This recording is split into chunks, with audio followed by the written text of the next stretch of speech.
Patrones de diseño. Un patrón de diseño es ni nada más ni nada menos que una propuesta elegante para un problema recurrente. Básicamente, un patrón de diseño es una solución bien documentada y extremadamente probada que nos asegura que implementarla en el contexto adecuado nos va a dar resultados muy, pero muy exitosos. ¿Y por qué son útiles los patrones?, se preguntarán. Sin lugar a duda, un patrón nos ahorra mucho, pero mucho tiempo.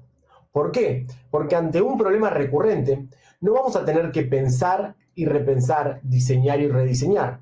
Simplemente, si conocemos el problema, conocemos el patrón, automáticamente la solución va a estar documentada y lo único que vamos a tener que hacer es implementar esta solución. Por otro lado, te ayudan a estar seguros de la validez de tu solución. Esto quiere decir, muchas veces cuando implementamos una solución a un problema, siempre tenemos la incógnita si la solución que implementamos es la más adecuada. Y muchas veces cuando deployamos en producción, finalmente aparecen problemas que no habíamos pensado y vamos a tener que empezar a implementar diferentes alternativas o diferentes caminos para poder solucionar estos problemas nuevos. Si nosotros seguimos un patrón, estamos seguros que esta solución es la más adecuada.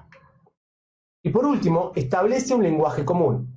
Esto quiere decir que si en algún momento nosotros necesitamos comunicar a otros desarrolladores, a otro equipo de trabajo, o mismo dentro de nuestro equipo, cuál fue la solución que nosotros implementamos, no vamos a tener que ahondar en detalles técnicos exhaustivos, dado que con solo utilizar el lenguaje que el patrón establece, vamos a poder comunicar de manera muy eficiente y efectiva la solución que nosotros implementamos.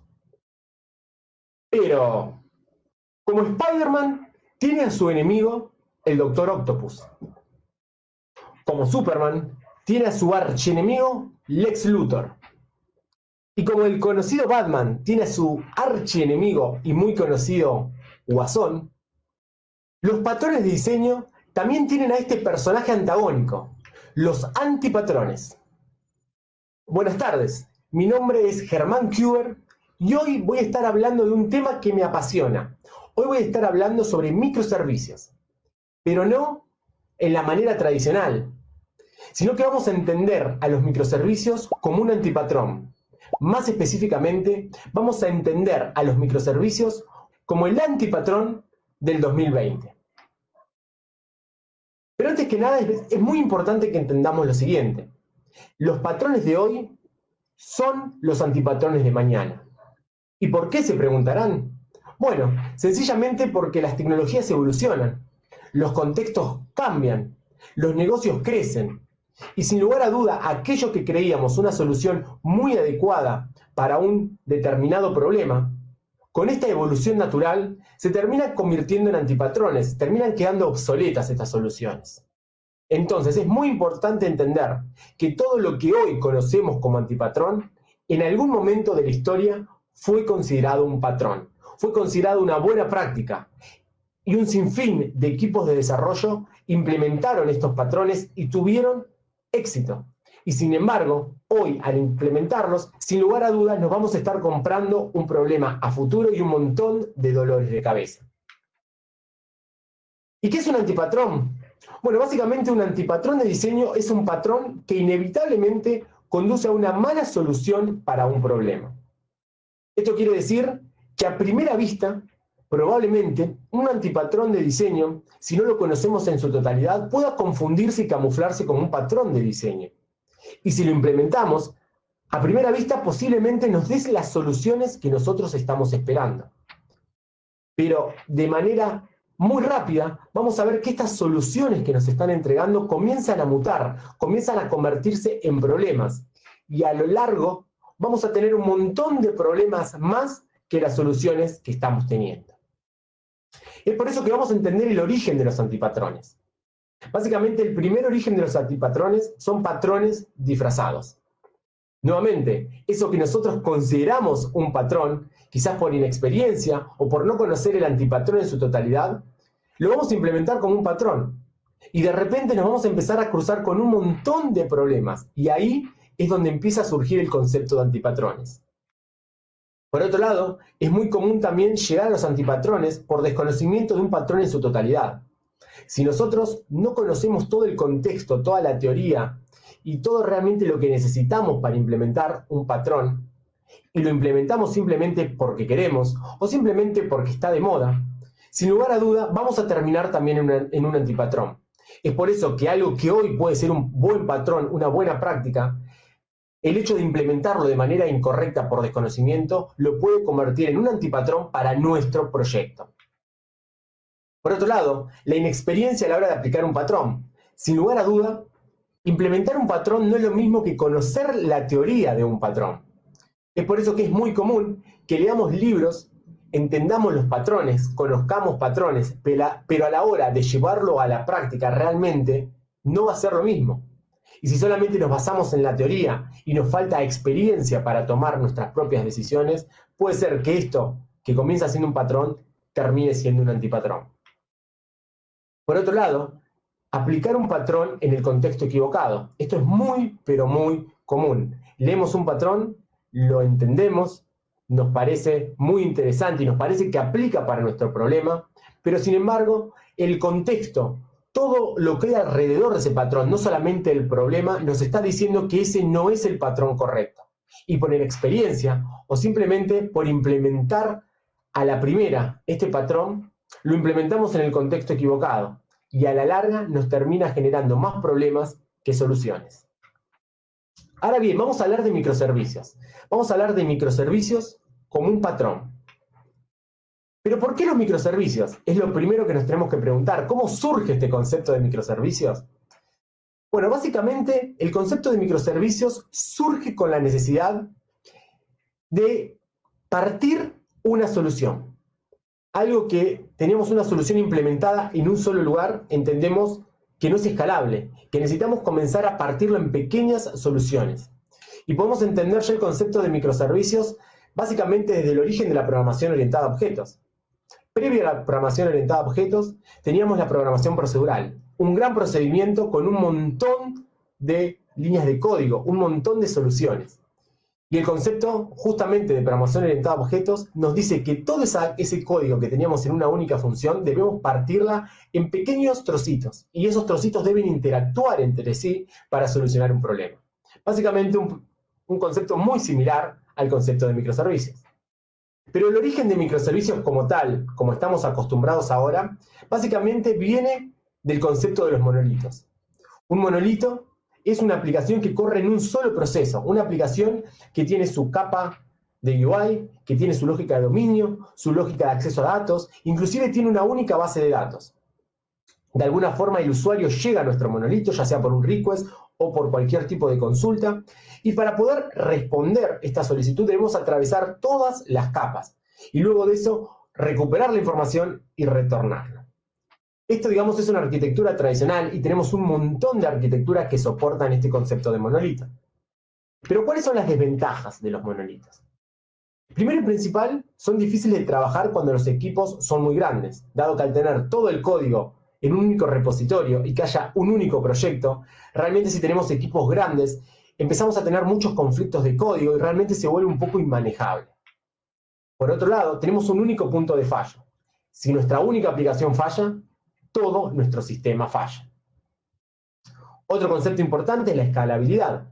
Si tenemos un monolito, tenemos una única aplicación que tiene varias funcionalidades, imagínense que tenemos un carrito de compra y tenemos una parte que es el login y tenemos una gran cantidad de usuarios que se están logueando, sin embargo nadie está comprando, debemos escalar toda la aplicación completa y vamos a estar escalando tanto el carrito de compra como el login. Sin embargo, realmente lo único que queríamos escalar era el login.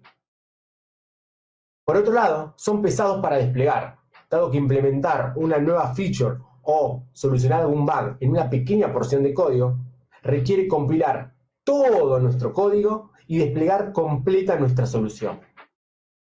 Y por otro lado, las limitaciones tecnológicas. Si nosotros tenemos una aplicación que está escrita, por ejemplo, en .NET, en Java, y de repente parte del problema que nosotros tenemos, entendemos que la mejor forma de solucionarlo es con alguna otra librería, con algún otro framework, con algún otro lenguaje, va a ser muy difícil, dado que nuestro único proyecto está en ese lenguaje, e incorporar otro lenguaje a ese proyecto, en algunos casos, es totalmente imposible. Es así que por estas desventajas surge el concepto de microservicios.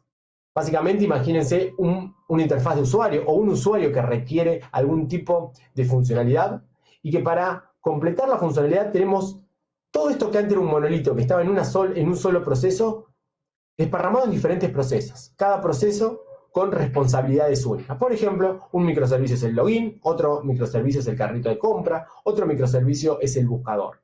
Y cada microservicio con su propia base de datos.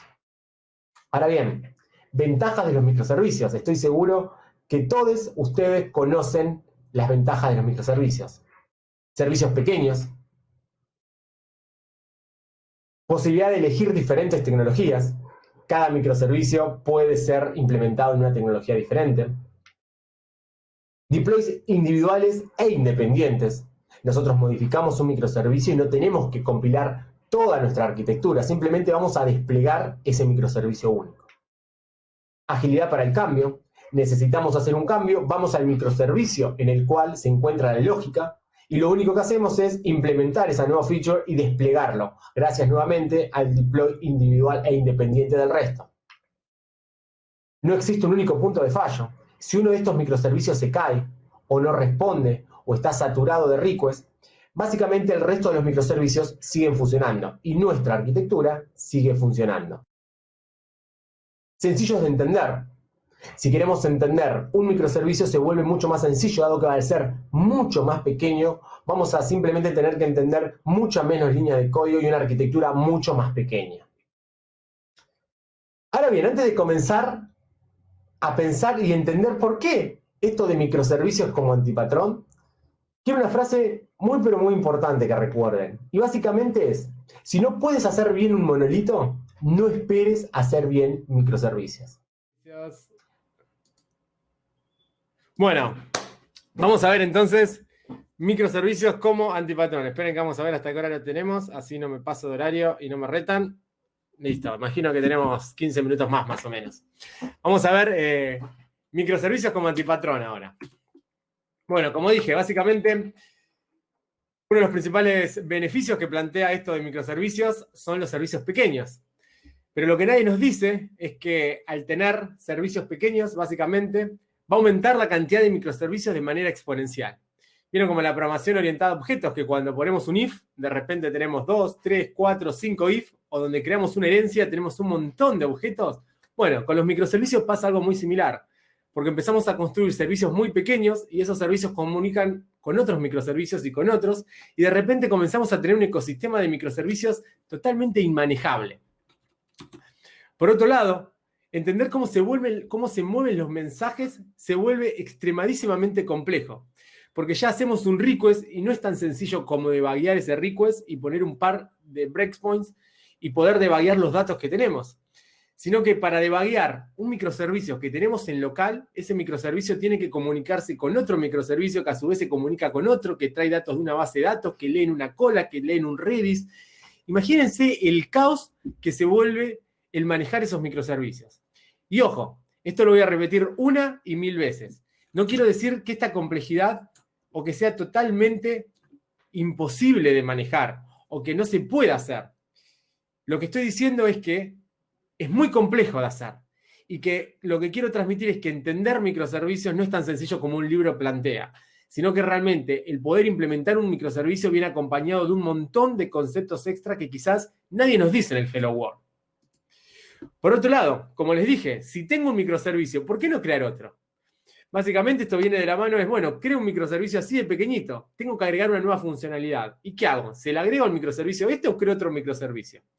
Y sin lugar a duda, seguramente voy a ir por el otro microservicio, porque quiero tener un ecosistema de microservicios.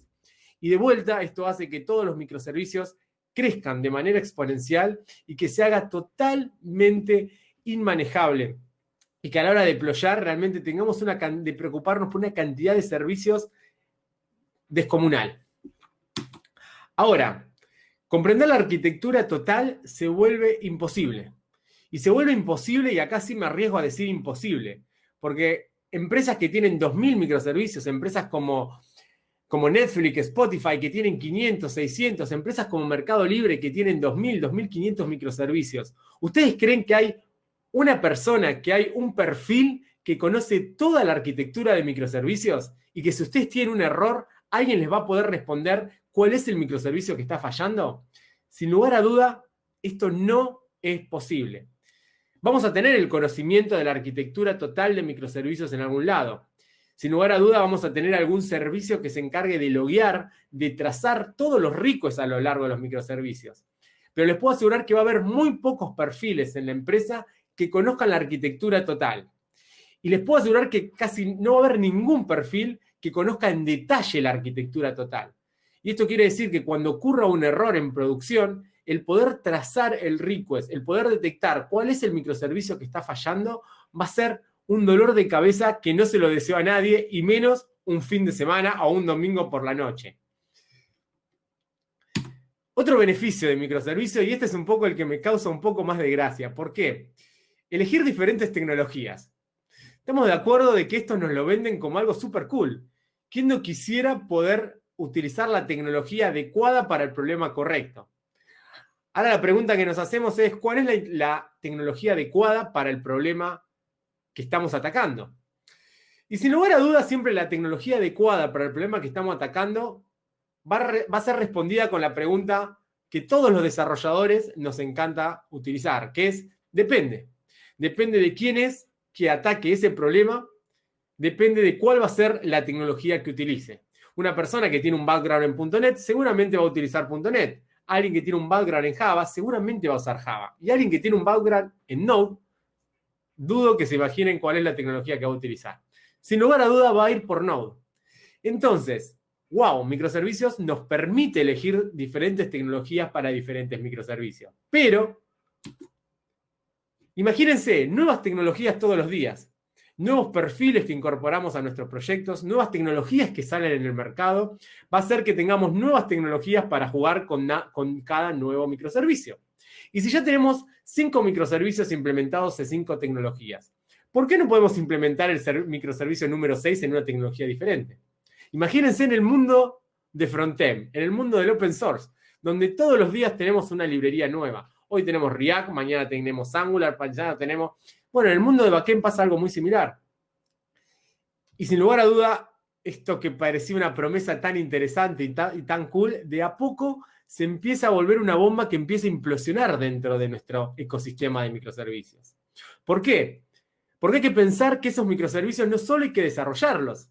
Cualquiera desarrolla un microservicio porque es algo pequeño, sencillo y fácil según la teoría. Pero no cualquiera mantiene un microservicio. Imagínense cuando teníamos que conseguir recursos para mantener microservicios que quedaron obsoletos. Imagínense tecnologías, de vuelta, vamos al mundo del frontend, que es lo que más fácil, quizás no corresponde directamente con microservicios, pero imagínense hoy conseguir un desarrollador o desarrolladora que mantenga una aplicación en AngularJS. Es dificilísimo. Imagínense lo mismo con el mundo de los microservicios. Tenemos N cantidad de tecnologías. Las tecnologías van quedando en desuso. Sin embargo, nuestros microservicios tienen que seguir siendo mantenidos. Por lo tanto, vamos a tener que conseguir nuevos recursos para trabajar en esos microservicios, cuando los perfiles se aburran de trabajar en tecnologías viejas y se vayan. Por otro lado, mover devs de un proyecto a otro va a ser tarea bastante difícil. ¿Por qué? Bueno, básicamente porque movernos de un microservicio a otro va a hacer que tengamos que entender un stack tecnológico distinto. Y quizás no solo un stack tecnológico distinto, quizás el stack tecnológico sea el mismo, pero lo que tengamos que entender es una versión totalmente diferente. Por lo tanto, que un dev sea productivo cuando lo tenemos que mover de un microservicio a otro no va a ser algo de un día para el otro, sino que va a haber un proceso de inducción, de aprendizaje que hay que tener muy, pero muy en cuenta.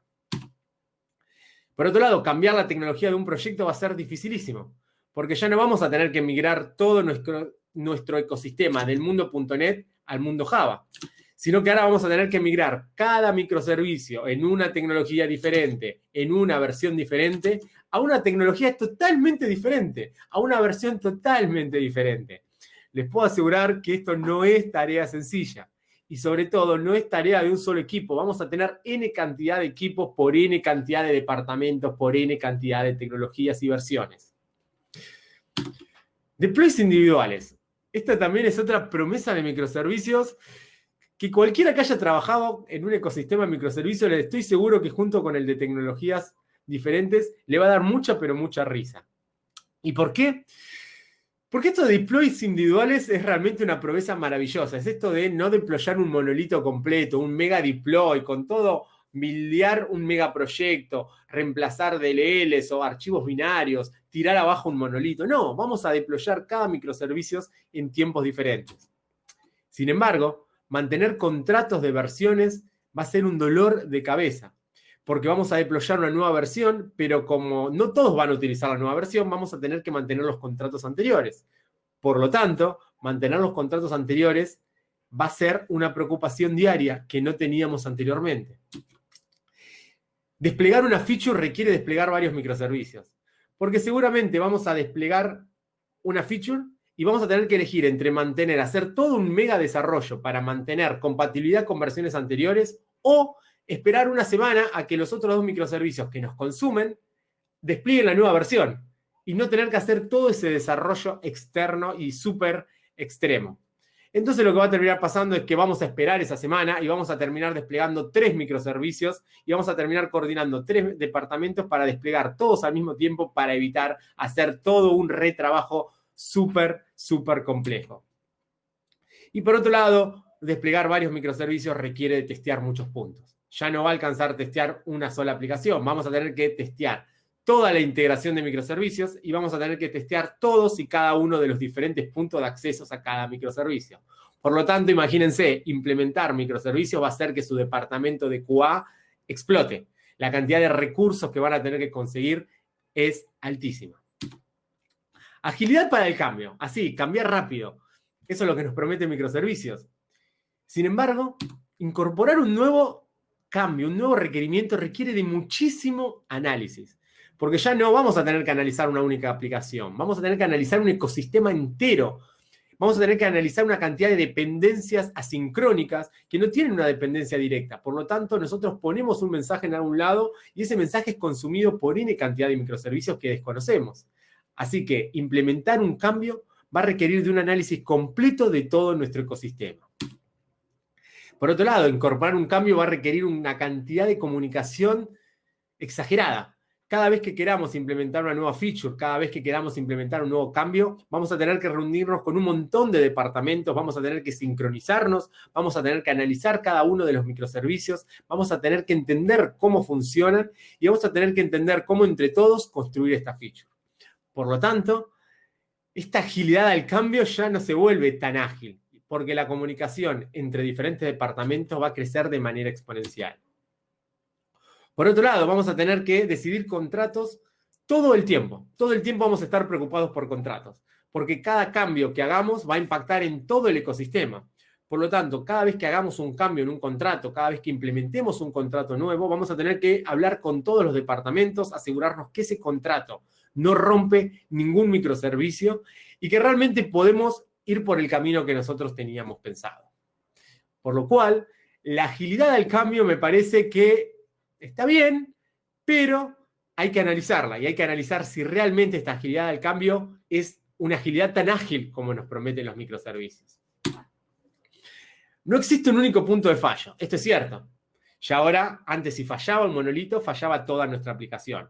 Hoy en día, como tenemos muchos microservicios, para que todo nuestro ecosistema falle van a tener que fallar muchos microservicios. Pero la realidad es que ya no vamos a tener un único punto de fallo. Ahora vamos a tener N cantidad de únicos puntos de fallo. ¿Por qué? Porque si falla el microservicio A, posiblemente N cantidad de microservicios dejen de funcionar. Por lo tanto, comienzo a tener N cantidad de únicos puntos de fallo. Y esto viene de la mano con algo que es muy complejo y que quizás estoy seguro que muchos de ustedes no tenían pensado hasta el día de hoy, que es diseñar workflows alternativos. Porque cada microservicio va a consumir N cantidad de microservicios. Cada microservicio va a depender de N cantidad de microservicios. Y cada vez que alguno de esos microservicios falle, yo voy a tener que estar preparado para otorgar un workflow alternativo o fallar. Pero si fallo, termino en el problema del monolito. Todos los microservicios fallan. Por lo tanto, voy a tener que no solo diseñar una estrategia para el correcto funcionamiento, sino que cada microservicio va a tener que diseñar caminos alternativos en caso de que alguno de los microservicios de los que ellos dependen falle. Por lo tanto, nuevamente, cada requerimiento ahora va a duplicar el trabajo. Camino exitoso, camino de fallo. Un punto muy importante a tener en cuenta y que es algo de vuelta, que creemos que es una trivialidad, pero la verdad es que no lo es. Lo trivial es que cuando un microservicio falla, el microservicio que depende de él también falla. Pero eso ya no sigue el patrón de n cantidad de puntos de fallo, sino que vamos a tener un único punto de fallo replicado.